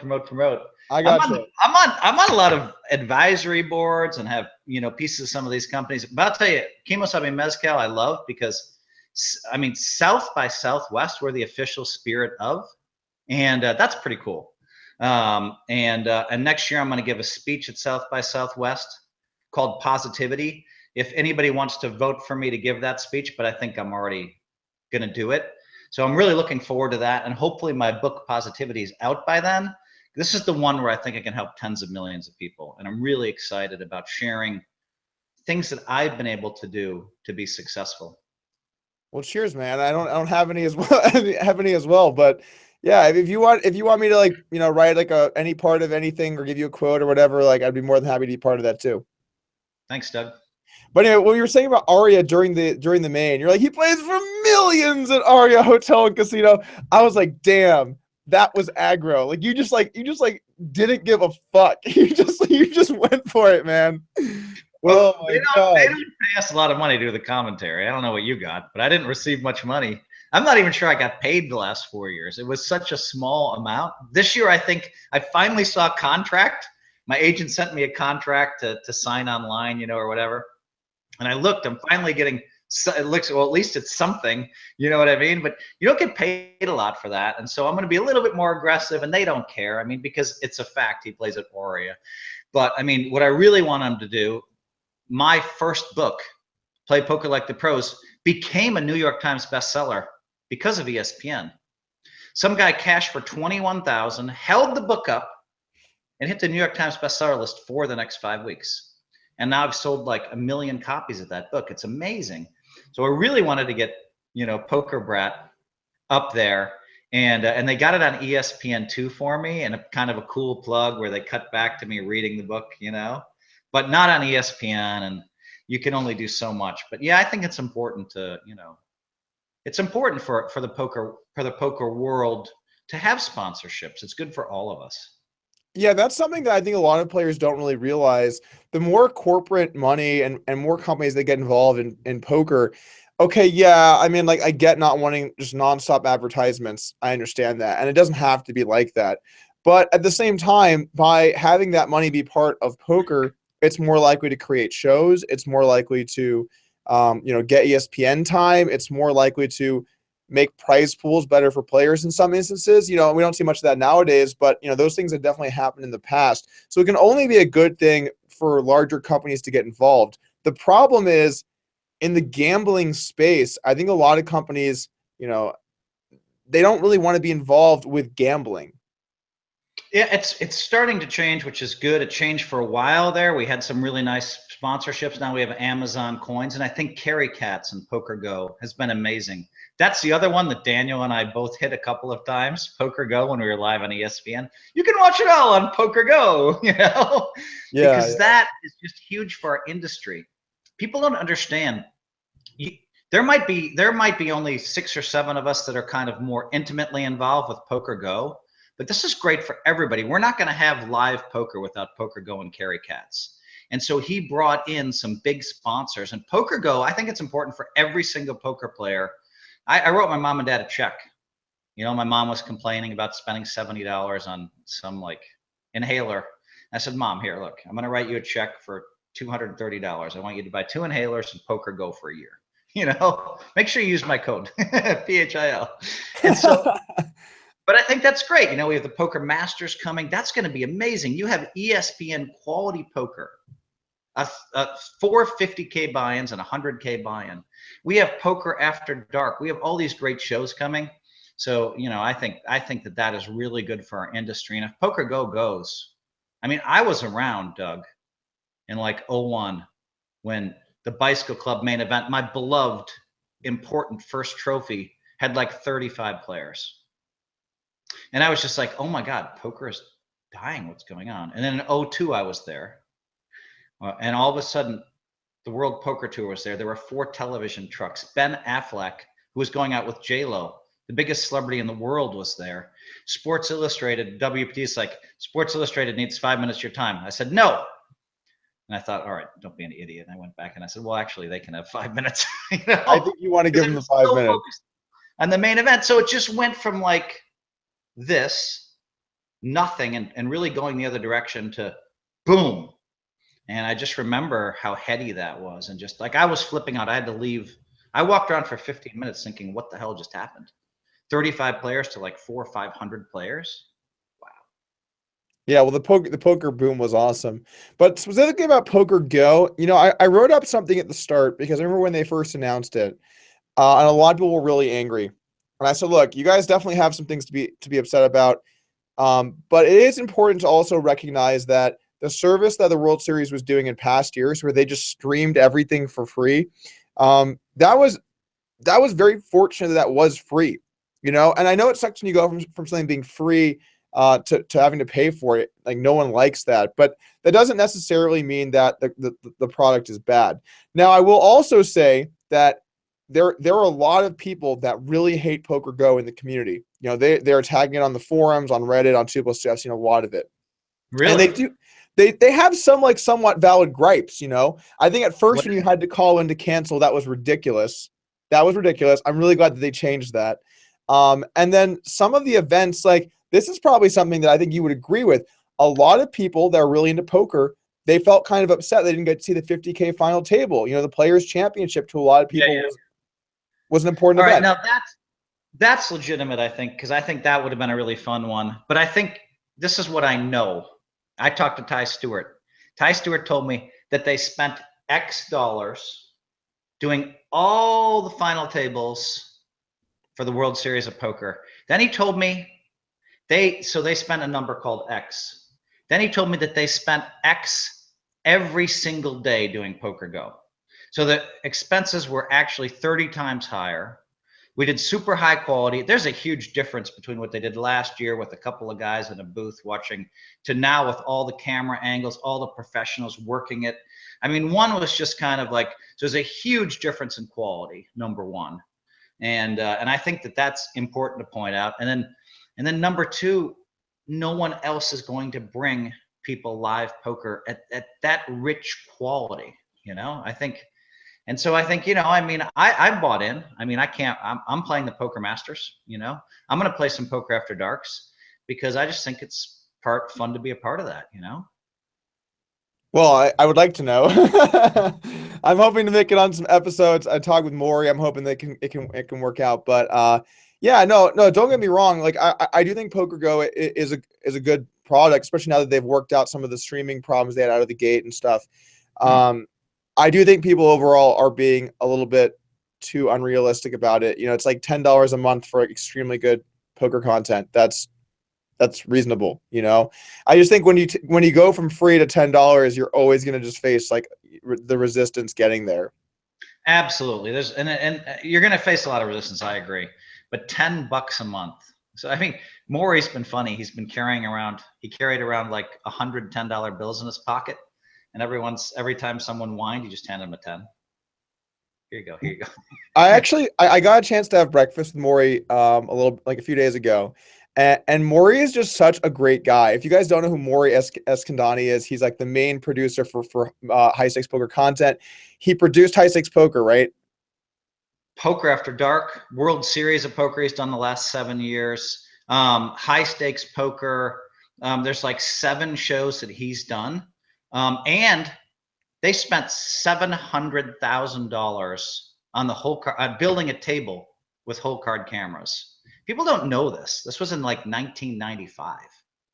And, you know, it didn't really hit till later. And they set it up for 7-card stud because he's an old stud player.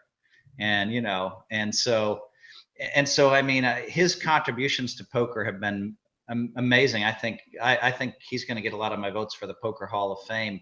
He's also, as you probably noticed, one of the smartest guys I know. Like, I mean, I'm just like, I've hung out with him a bunch of times. It wasn't until we really got deep intellectually and I was like, holy shit. I mean, the guy's just smart. So here's a guy that made a lot of money playing poker, primarily 7-card stud for 20 years, was able to buy vacation houses and a nice house in Vegas, and then just stepped into producer. And the most impressive thing about him is that somehow he keeps all these egos in check. Because no other producer gets along with every other poker player. He's not afraid to tell Mike Matusow, yeah, Mike, I know you think you're the biggest and most important person in the poker world, but you're not, you know, maybe you're number 10, you know, maybe it's 5, I don't know, but you're not number 1 and you're not going to play this week. And so, you know, I mean, he handled all the egos of all the players who all think they're the most important. And I think he's done a good job. On the other hand, he put me on more Poker After Darks than anybody else, even though it was a full tilt poker show. So maybe I'm biased. All right, so I'm glad you bring up full tilt. We got another subject here to talk about. So a lot of people asked me about Ultimate Bet, and I think there's actually been some good news recently, right? There were going to be payments of some kind made from the Ultimate Bet fund. But could you possibly talk about like what the ending of Ultimate Bet was like, kind of what happened with the company, like just your general thoughts on it? I have a great 5,000 word chapter right here in Poker Brat about Ultimate Bet. It's a great chapter. And, you know, I talk about how it started, what happened, how it went public in London. I mean, this company went public in London for $380 million in the London Stock Exchange. What happened, how when online poker was suddenly not legal, you know, and it's interesting for me to hear people, you know, people that have come to me and they haven't been as aggressive, but people have come to me and said, what about this? What about that? And I don't think they understand. I mean, no one was hurt more financially than I was by Ultimate Bet. On the other hand, I made $10 million, so that was great. But, you know, we were how can that be hurt financially then? Well, okay. We were 1 day away in 07. We were being sold for $700 million to Party Poker. We needed 1 day in Congress to pass, and they were out of session. They added the UIGEA as a port rider. You know, that was on the Port Security Act, which of course was going to fly through. And so I was in line to get about $28 million, and instead it just went down to nothing. Now, fast forward to a few years later, 2011, Black Friday, I was talking to Full Tilt. I'd left Ultimate Bet in November, 6 months earlier, and we were slow playing Full Tilt, just trying to get their numbers up.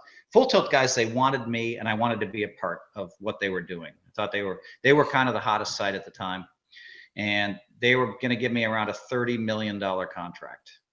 Okay, I was hoping to get a $2 million signing bonus. I think I would have done it, and I would have been locked in financially for life with a point where they were distributing what, $120,000 a month.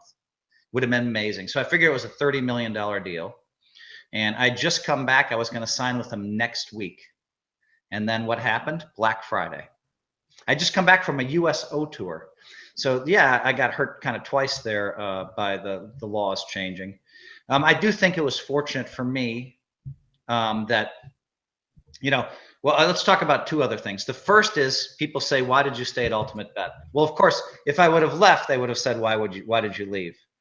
And I watched Doyle Brunson go through this. He was with the site went out of business, and people were hounding him for their money for years. And I said, no, I'm not going to do this bullshit. If I leave UB, it's probably going to go out of business. I was their biggest, maybe my ego's too big, but I thought it might go out of business. You know, I mean, I was the face of that site. I said, why don't I stay instead? I initiated the investigation personally, you know? And so we found out that it was whatever, $25 million. I talk about the amounts in the book. $25 million of money the players had been cheated out of. And so those players were paid back, and I stayed through that process. And then when I left the site in November, I felt really good. I started with a site that I built up from nothing, and yet I got slandered. And it wasn't until, you know, the Travis Makar tapes came out in 2013, where you can hear them talk about how I didn't know anything about it. That was a great day for me. And another great day, I'd already written this book in the chapter when a couple of months ago, they announced that they were going to refund all of the Ultimate Bet players' money and all of the absolute poker players' money in 100%. And I was just so pleased. I was like, oh my God, this is great. Now, I'd left the site 6 months before then. So no one really held me accountable for that, but still, it's great to see that that's the case. I actually did not know that you left before Black Friday. I didn't realize the timeline was like that. Yeah, no, I mean, that's why I didn't get slandered as much. In fact, then there were articles about what a genius I was. Oh, Phil knew. Phil's like talking to all the senators. He knew that Black Friday was coming. Yeah, right. Come on. Dude, white magic. Yeah. I guess I have a lot more power with the U.S. government than people think. Okay, I mean, that makes sense then. Actually, I think it's a bit of a better spin on it. There were always some there were a few questionable moments at UB. With at least some of the super using stuff, which was also a problem. And then also there was a pot you played where you at the end of the hand had the worst hand than your opponent, and you got shipped the pot. Do you remember what I'm talking about? No, I know this exactly. So, you know, I'm glad that I can talk about this. This one pissed me off more than anything that ever came out of UB. So anybody that grew up playing on online poker, pots were misawarded all the time. It was not a big deal. You caught it, you sent it in. This hand, the pot was messed up, and they'd do the research and they'd refund you the money, and they'd allow the player that won the pot to keep the money. They never took it away. Everybody knew this. This happened for years. Maybe you weren't around early in online poker, but there were a lot of mistakes made. It was standard. So now I'm playing somebody heads up, right? They log off of their, so now they did an investigation. This guy logged off of the computer. He logged off of the table before he could get paid the pot. 100% his fucking fault. And they emailed me and they said, Phil, this guy did this. And I said, well, rather than make him look bad, rather than make this guy look bad, let's just say that, you know, that it was just a glitch or whatever, because that's what had happened in the past. And UB was like, no, we shouldn't do that. Our software's too good. We don't want to take a hit. You know, our ego's too good. And I said, and so that was my mistake. I should have just let him go ahead and say that the guy logged out. He logged out before. And so this thing became a big issue. And I'm like, what the fuck is going on here? I'm getting attacked for a pot being misrewarded, which has happened literally 3 million times throughout the history of online poker. Has it happened 3 million? Because I can't ever recall it even happening once other than this story. How about this? How about this? How about you and I bet what the standards look like? Because I was there back in the day to start. What would happen is pots were misrewarded all the time.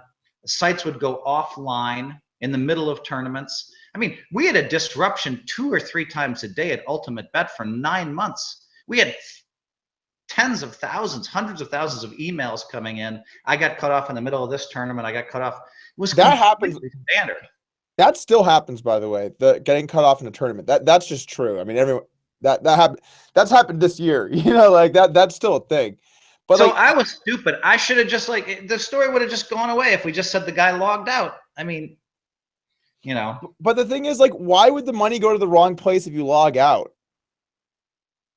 Well, I mean, I don't know. I mean, I'm not a tech guy. I know you're not the tech guy. I'm just asking. I have no idea. I mean, whatever. I mean, listen, Doug, let me ask you this. I'm playing a guy heads up with 400 people watching. Okay. I mean, do you think that anything's going to be going on? I mean, there's like 400 people watching us play. I mean, come on. Like, I mean, it's just, you know what, Phil, you know what it honestly seems like to me? And I could just be, I mean, I'm just like, this is my opinion clearly. But it seems like somebody at UB tried to, without you knowing, make it so you would win some pots that you weren't supposed to win. It seems like that. Jesus, I mean, you're so far off. They did an investigation. Like, I mean, you know, that means they spent like a lot of time looking exactly what happened. The guy had logged off. Now, when you leave the table, I don't know how. I mean, if you leave the table right before the end of the hand, I mean, anyway, whatever. That's what happened, and I'm sure. Do you understand? Like, this aggravates me. Your lack of understanding this, not you personally, but just in general. These sites, when they went public, they were going to be worth. We all knew this in 2005, or maybe it was 2004. Party Poker went public for $8 billion. The last thing you want when you have a site like that and you know it's worth $1 billion, the last thing you want is any implication of cheating. I mean, you just have to be fucking stupid when you're trying to win like a couple $1,000s over here when, like, you know, I mean, so I mean, I feel like that's, you know, I feel like that theory is not a very good one. I gotcha. I mean, no matter what, I think you were clearly not involved. And I mean, why would you ever be like, these people are watching me play, are going to see the hands, just ship me money that's not, I mean, that would just be stupid. I don't think anyone here is accusing you at all. No, I'm not accused, but I do want people to understand that it was really not in any site's best interest to even consider something like that, you know. I gotcha. Okay. All right. So a few more questions here, and then we can call it a day. If you had to pick your top 5. By the way, that hand still grates me to this day because they put it in my Wikipedia as if to suggest I was involved in cheating. So some asshole out there, there's some asshole out there who is persecuting an innocent man, me, and make sure it shows up on our Wikipedia whenever there's changes to the Wikipedia. I haven't looked at my Wikipedia in 4 years. I don't care, but I would tell you, the people out there that persecuted innocent people, that is really, really a bad way to live your life. Well, and there are a lot of people out there that didn't understand, that said negative things. And I forgive them all because it's in my best interest. Forgiveness is a big thing for me. But that one pissed me off. I'm getting persecuted over that. It was ridiculous in my opinion. But anyway. that is totally ridiculous. But Phil, you also know how it is, man. Like if Yeah. enough people hear you talk, or enough people know who you are, then some of them aren't going to like you. I know you say you have zero enemies, but there are going to be people who Oh, decide for whatever reason that they don't like you, and then they're going to try and do stuff like that. well, there's a big difference in life between not liking someone and like persecution. And the persecution hasn't happened to me as much as it's happened to some of the other guys. You know, like Yeah. Greg Pearson has been persecuted, and he just went through a level 5 investigation by the Nevada Gaming Control Board, which is a much more intense investigation than the FBI or the CIA does. They come to your house, they take your computers, your laptops, and he was completely cleared. And this is a guy that had people calling other companies he worked with and telling him he was a cheater and a scumbag. You know why? Because they felt like somehow they sucked at poker and lost $1,000 and felt like it was his fault. I mean, this whole thing. Anyway, I want to move on from this. Yeah, no, we can move on. Totally cool. Yeah. Thank you for answering that, by the way. Yeah, I don't mind. I will answer all the questions, but I can't also help a little bit of a emotion in Oh, this. dude, totally cool, man. Totally cool. Thanks for your honesty with it, by the way. All right, so let's move on. Talk about some other subjects here. If you had to pick the top 5 no limit hold'em players under the age of 40, who are your picks?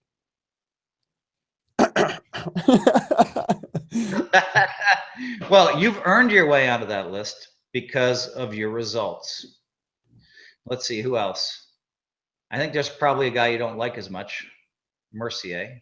Are you guys okay now? We're okay. Okay, so not to get too far off topic here, but like we never really had that much beef. There was just like one thing that went down. I know it doesn't seem like I'm being honest when I'm actually wearing a bad rag shirt, but we just had like one thing that went down, and I mean, I guess I can only say it for my half. I don't really know Mercier at all, but I don't really think of it as much of a beef at all. Really, I think it's just kind of funny. But I mean, So I guess I think of him as being one.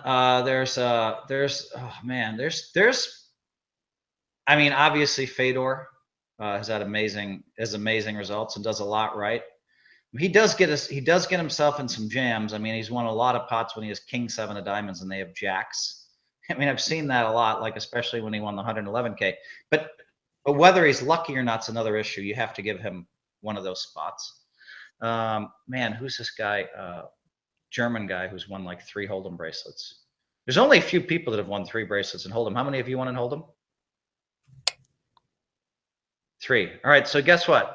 There's about 4 people on the planet that have won 3, and that's it.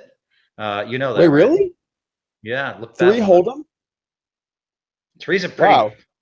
I've won 12. You happen to be talking to the wrong guy, but. I love how you set me up for that, Phil. You're like, I was like, 3 is unbelievable. It can't be done. Great job, by the way. Unbelievable. Oh, by the way. But I think seriously, I think if you look it up, you'll be shocked. How many people have won bracelets? How many Hold'em bracelets is the record one? Take me out of the equation. It's so much fewer than you think. So the fields are huge. it's not, I mean, the thing about Hold'em is like I have some seconds and thirds in Hold'em. You can be 10 times as good as your opponents when you get down to heads up. And I mean, the blinds are pretty big by then, right? Yeah, Uh, definitely. I don't know, man. I might have 5 seconds in Hold'em tournaments or 4 or something. I don't remember, but so yeah. So anyway, I don't know. There. I would have 3 or if I had another few minutes to think, I would have a couple guys that I would put up there too. Do you think anyone coming up really embraces the live reads? Like, is there someone that's like a Phil Hellmuth approved player kind of coming up right now? I think Fedor. I think Fedor has some. I think Fedor. He has some good live reads. I mean, he stares at you for 30 seconds for a reason, right? And I Right. think I have to give him credit for having some really good live reads. He plays very similarly to the way that I play. 3 bets. I mean, he tries to 3 bet when he has like a suited hand, like king deuce of diamonds, if he's going to make his move. And I think you believe in that a little bit more too. Whereas I'll just 3 bet with 9-3 offsuit. I don't care what my cards are. I care what my opponent's cards are. And so that's maybe the difference there. Okay, gotcha. I mean, Byron Caverman has some pretty good reads. There's 2 or 3 other guys I think of that have really good reads in your generation. There's more than that, of course. Dan Smith, Byron Dan Smith, Caverman. Dan Smith has good timing. And I mean, he's a fantastic player for sure. And he may be making good reads. I mean, I suspect he is. Yeah, he's been around for a long time, doing well for a long time. Definitely a great poker player. There's some guys I'm missing. Don't be offended if I'm missing you. You kind of put me on the spot quickly here. Oh yeah, no sweat at all. Let's talk about this because we talked a bit about it earlier on in this podcast about tanking, and I think we're on the exact same page. Tanking is bad. What do you think about the solution that's kind of been the current way of dealing with it, which is adding a shot clock? What are your thoughts on the shot clock? I wish we didn't need one, because here's the problem. When I play in tournaments with shot clocks, people feel comfortable waiting a long time to act. And I just think the poker world has to get it through its thick head that if we want televised poker, if we want audiences watching us, we have to act faster. It's just a fact. It's good for everyone in the poker world to play faster. Everyone. And so when someone raises and someone re-raises and you have Jack 5 offsuit, and you know that there's less than 1% of chance you're going to put in some sick 5 bet in that spot, or 4 bet, excuse me, you have to just fold it. Like, I mean, like, what are you doing? Like, I see people wasting time in these spots. And so if we have a shot clock, I'd just like to see people play a little bit faster. And Daniel and I shamed a lot of people that were playing too slow. And I think that it's helped. And I think a lot of guys, I think you've done the same, where we're speaking out against just tanking every hand. It's ridiculous. And I'm not even sure sometimes that it adds, like everybody says, oh, they might get an extra 1%. Well, there's also the counter theory that your first decision is always the correct one. Think long, think wrong, and so it could be hurting them 1%, which is really unbelievable. Now you're taking all this time and you're hurting yourself and you're hurting the poker world.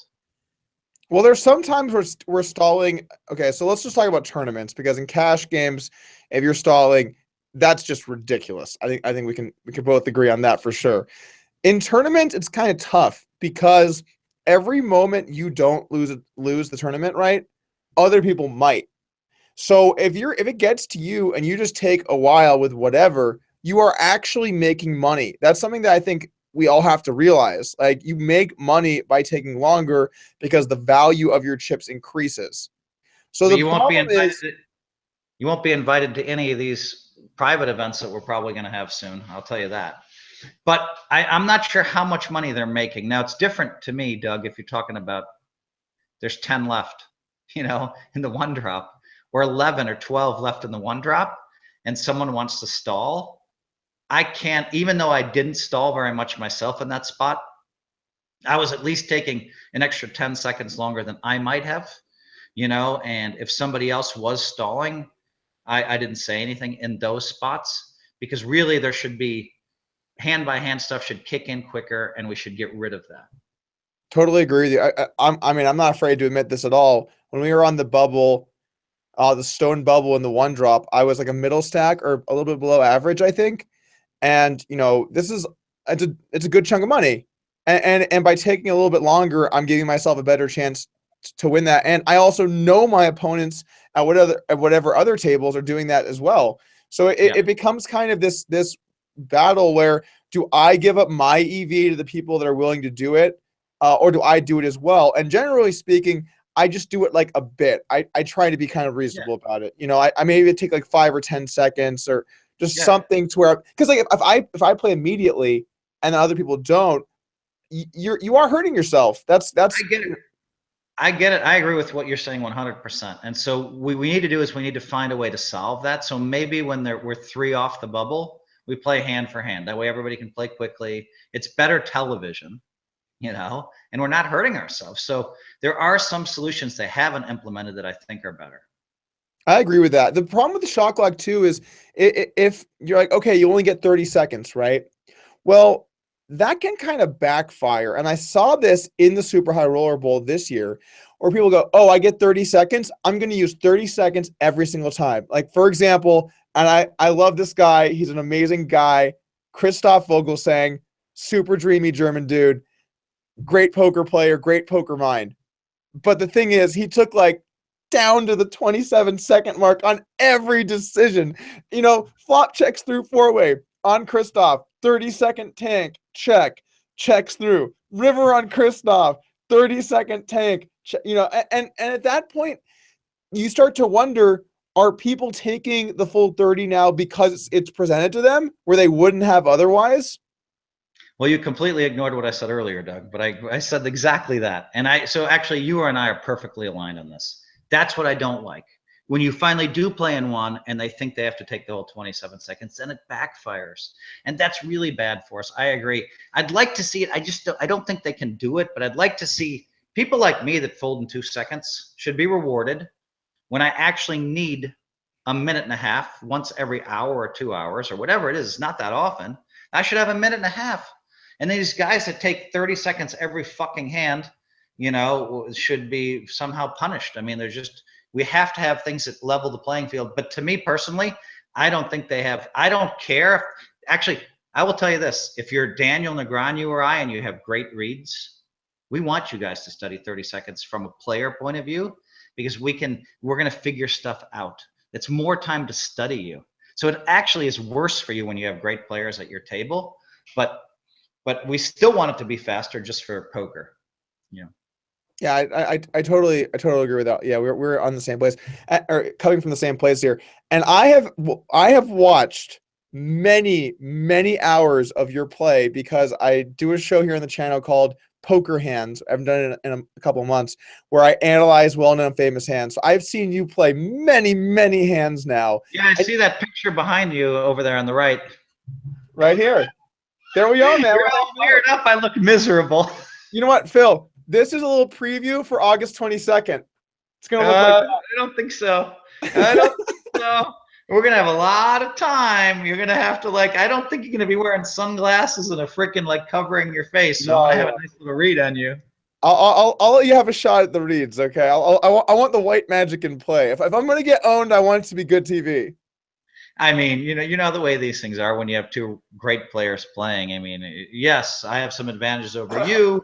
You have some mathematical edges over me. Yeah, wipe that dirt off your shoulder, son. I'm excited, man. It'll be fun. Good. It'll be fun. Yeah. All right. So last couple of questions here, and then let's call it a podcast. If you had not, this was one that was asked by several different people. If you had not ended up in poker, what would you have done with your life? Man, I have no idea, but I would have hoped I feel like I could be a promoter. I feel like I could be an author. Maybe I would have been forced to write books at an earlier age. Maybe I'd have 5 or 6 New York Times best-selling books. That would be amazing. But I feel like I'm a personality and a promoter, so I don't know. It's hard to imagine that I just would have been an accountant. Don't see you being an accountant. Yeah, and nothing wrong with being an accountant. That's what I was studying. But I don't see myself just doing that. I think I would have branched off to some other stuff. And I really think that, I hope that this is the case. I believe that anybody who's great in poker can make a ton of money outside of poker. That's what I believe, because you really have to be able to be put together well. I agree with that.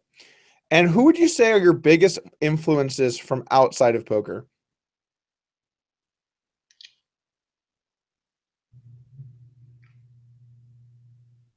Putting you on the spot again. I kind of the friendship group I've been hanging. Chamath Palihapitiya has had a huge influence on me. He's my best friend. Bill Lee has been an amazing guy. I write about these guys in my book. Some of the group I hang out with are just some of the smartest people in the world. They've made billions of dollars. I was fortunate enough to hang out with Elon Musk. And, and I've been to parties he's thrown, a couple different parties. I've been to launches he's had, and then I'm in the back room. There's 8 of us. And that guy is amazing because he's changing the world. And so somebody like that you have to look up to a little bit. I just, like I said, I just signed a Poker Brat for him. So that felt pretty good. Nice, man. Well, congratulations on everything you've done so far. I hope that the books sell like hotcakes. I need to get myself a copy ASAP. You gave me one. I left it for 2 minutes at Starbucks. Like, oh my God. And I get back and the book was gone. They just swiped it out from under me. Anyway, I need to get myself a copy and check it out. Somebody's walking around with a copy of my book autographed to you. I know somebody has that. That copy exists. I mean, the book is not that expensive. I think it's $17 at Amazon. I mean, come on, give Doug his book back, you know? I'll tell you what, Phil, we'll put a link to the book right here in the description of the video so people can know where to find it. And again, thank you for coming on the pod, man. It's been fun. You and I always have we have great energy back and forth, so I love it. It's going to be a great battle too. I look forward to it. We're going to have fun. I'm looking forward to it, man. And to everyone that tuned in today, that's going to conclude the podcast with Phil Hellmuth. We're going to have another one tomorrow, 3 p.m. Pacific time with Jungle. We're going into the other side of the tournament now. We're going to talk about that upcoming match between him and Frank Casella. Hopefully we can talk a little bit about what happened with the Dirt Challenge, asking what he's been up to. I know he's kind of been under the radar. So make sure you guys stop by tomorrow and stay tuned for more content here. Again, Phil, thank you, man. I'll see you later. Later, Doug.